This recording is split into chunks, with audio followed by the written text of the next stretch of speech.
Hello प्यारे बच्चों, कैसे हैं आप सब? बढ़िया। चलिए आज हम नया चैप्टर पढ़ेंगे बच्चों, 15वां चैप्टर। इस चैप्टर का क्या नाम है? वृक्षों पर मंडराता संकट। वेरी गुड बच्चों। पहले ये बताओ, आपने 14 चैप्टर का होमवर्क कंप्लीट किया या नहीं? कर लिया ना? Very good. चलो 15वां चैप्टर पढ़ते हैं और समझते हैं कि वृक्षों पर कैसे संकट मंडरा रहा है। इस चैप्टर में हम वृक्ष के बारे में पढ़ेंगे कि वृक्ष पर कैसे संकट मंडरा रहा है। बच्चों ये देखिए, आम, नीम और पीपल के पेड़ बरगद दादा के पास आते हैं और अपने दुख का वर्णन करते हैं। बरगद दादा के पास कौन आता है? आम का पेड़, नीम का पेड़, पीपल के पेड़। वेरी गुड, आप बड़े अच्छे और समझदार बच्चे हो। बच्चों यहाँ पे बातें हो रही है पेड़ों के बीच। चलो सभी पेड़ नमस्कार बरगद दादा, ऐसा किसने कहा? आम के पेड़ ने, नीम के पेड़ ने और पीपल के पेड़ ने। किसको? दादा बरगद को ऐसे कहा, नमस्कार दादा बरगद। सभी पेड़ों ने। उसके बाद क्या हुआ? बरगद ने कहा, नमस्ते और जीते रहो, खूब फलो, खूब फलो और खुश रहो। किसने कहा बच्चों? बरगद ने कहा। चलो इनकी बातों को सुनते हैं कि ये क्या कह रहे हैं एक दूसरे से। सभी पेड़ ने बोला, दादा आप हमें फलने फूलने का आशीर्वाद दे रहे हैं। बरगद बोला, हाँ मैं तुम्हें दीर्घायु और खुश देखना चाहता हूँ। नीम बोला, पर दादा यह कैसे संभव है? हम कैसे लंबे जी सकते हैं? हमारा जीवन पर तो संकट के बादल मंडरा रहे हैं। बरगद बोला, संकट? कैसा संकट? फिर पीपल का पेड़ बोला, बच्चों दादा क्या आप नहीं जानते कि आज आपने फायदे के लिए, क्या आप नहीं जानते कि आज अपने फायदे के लिए पेड़ों को कितनी तेजी से काटा जा रहा है? बरगद बोला, हाँ तुम सही कह रहे हो। ऐसा तो मैंने भी सुना है कि लोग बाग पेड़ों को काटकर अपने कुछ पैसों के लिए सभी पेड़ काट दे रहे हैं। फिर क्या हुआ? नीम ने कहा, यदि यही हाल रहा तो हमारा नामो निशान मिट जाएगा, वंश ही समाप्त हो जाएगा बरगद दादा। नीम ने कहा। फिर बरगद बोला, नहीं ऐसा कभी नहीं हो सकता। आम बोला, ऐसा हो रहा है दादाजी, ऐसा हो रहा है। बरगद बोला, इस देश के लोगों को क्या हो गया है? इस देश में तो वृक्षों को देवता मानकर पूजा जाता था।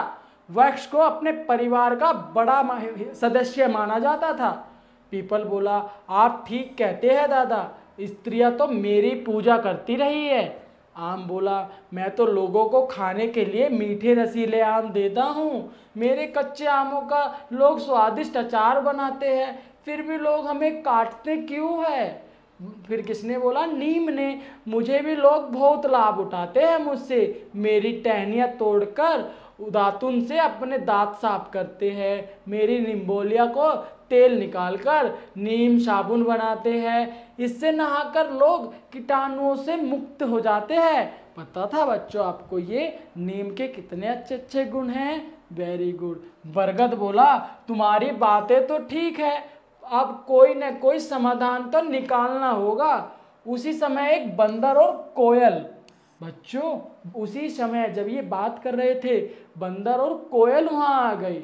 बंदर बोला, बरगद दादा मुझे अपने ऊपर रहने का स्थान दीजिए। बरगद ने कहा, क्यों, तुम्हारे अपने पेड़ का क्या हुआ? बंदर बोला, उसे तो लोगों ने काट डाला, अब मैं कहाँ रहूंगा? कोयल बोली, वृक्षों के न रहने पर मैं कहाँ बैठकर गाऊंगी?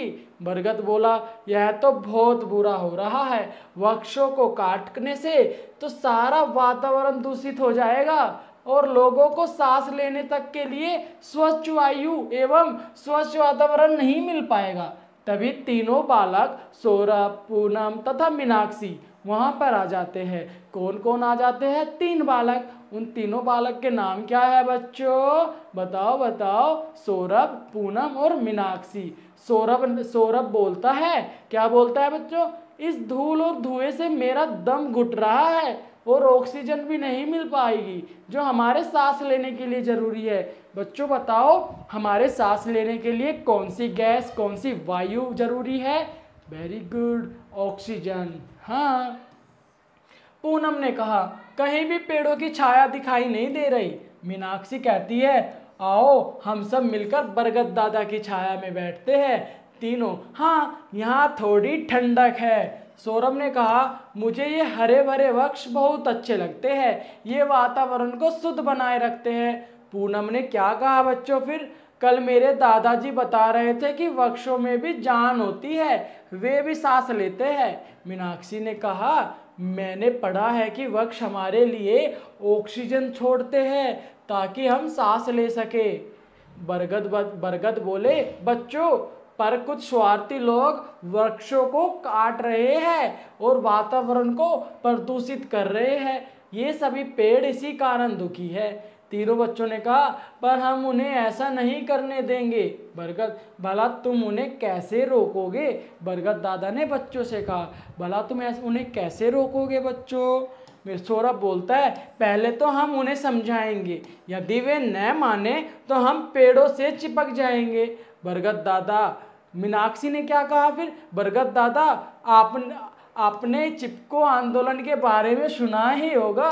बरगद बोला, हाँ यह नाम तो मैंने सुना है, पर यह है क्या? इसका नाम मैंने सुना है पर मैं इसके बारे में जानता नहीं हूँ, थोड़ा बताओ।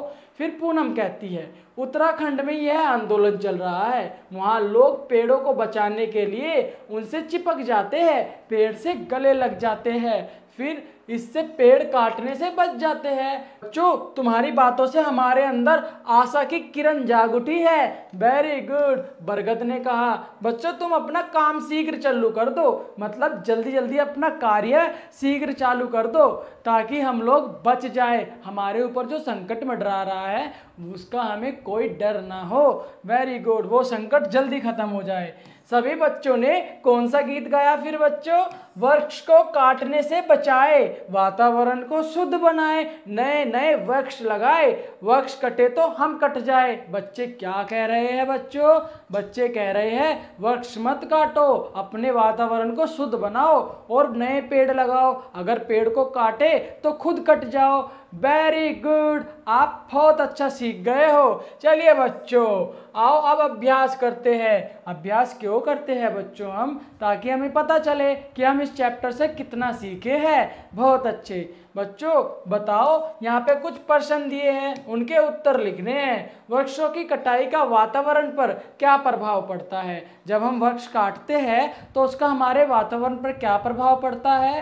वेरी गुड, हमारा वातावरण अशुद्ध हो जाता है, मतलब कि दूषित हो जाता है, प्रदूषित हो जाता है। बहुत अच्छे, आगे बताओ। वृक्षों की कटाई रोकने के लिए कौन सा आंदोलन चलाया गया था? चिपकू आंदोलन चलाया गया था।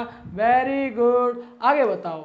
वृक्षों से हमें क्या मिलता है? वृक्ष से हमें फूल, फल और ऑक्सीजन गैस भी तो मिलती है। ये सब हमें इसमें लिख देना है। आपने तीनों प्रश्न के उत्तर दे दिए। चलो आगे बताओ बच्चों, यहाँ पे खालिस्तान है, इनको हमें भरना है। कैसे भरेंगे? बरगद अन्य पेड़ों को दीर्घायु देखना चाहता है। कच्चे आमों से बताओ क्या आएगा, क्या बनता है? अचार बनता है। Very good. सांस लेने के लिए क्या चाहिए? ऑक्सीजन चाहिए। वेरी गुड मेरे प्यारे बच्चों। चलो आपने ये भी कंप्लीट कर लिया। बच्चों यहाँ पे कुछ शब्द दिए हैं, इन शब्दों का प्रयोग करके हमें वाक्य बनाना है। बनाओगे? Very good. जैसे काटना, पर्यावरण और समस्या, ये कुछ शब्द दिए हुए हैं, इन शब्दों का प्रयोग करो और एक वाक्य बना दो। जैसे कि मैं बनाकर दिखाता हूँ। जैसे एक काटना लिखा है, इसको कैसे वाक्य बनाओगे इस शब्द का प्रयोग कर कर? मैं बनाता हूँ, ध्यान से सुनना।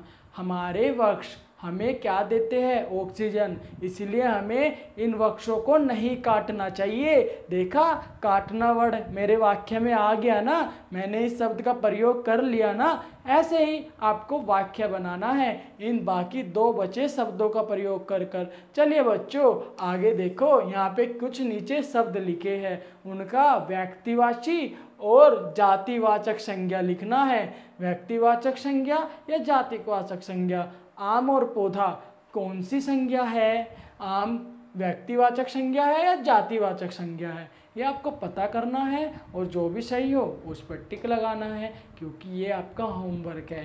करोगे ना? नेक्स्ट चैप्टर में पूछूंगा बच्चों, इससे अगला चैप्टर जब पढ़ेंगे उसमें पूछूंगा आपने कंप्लीट किया या नहीं किया। इसीलिए आप कर कर होमवर्क जब ही नेक्स्ट चैप्टर पढ़ना, जब ही तो आप अच्छे बच्चे बनोगे। Very good. चलिए बच्चों, अब हम नेक्स्ट क्लास में नेक्स्ट चैप्टर पढ़ेंगे, उससे पहले 15वें चैप्टर का होमवर्क कंप्लीट कर लेना। ठीक है बच्चों, बाय बाय। मैं आपको मिलूंगा नेक्स्ट क्लास में, तब तक अपना होमवर्क कंप्लीट कर लो। वेरी गुड, बाय बाय बच्चों।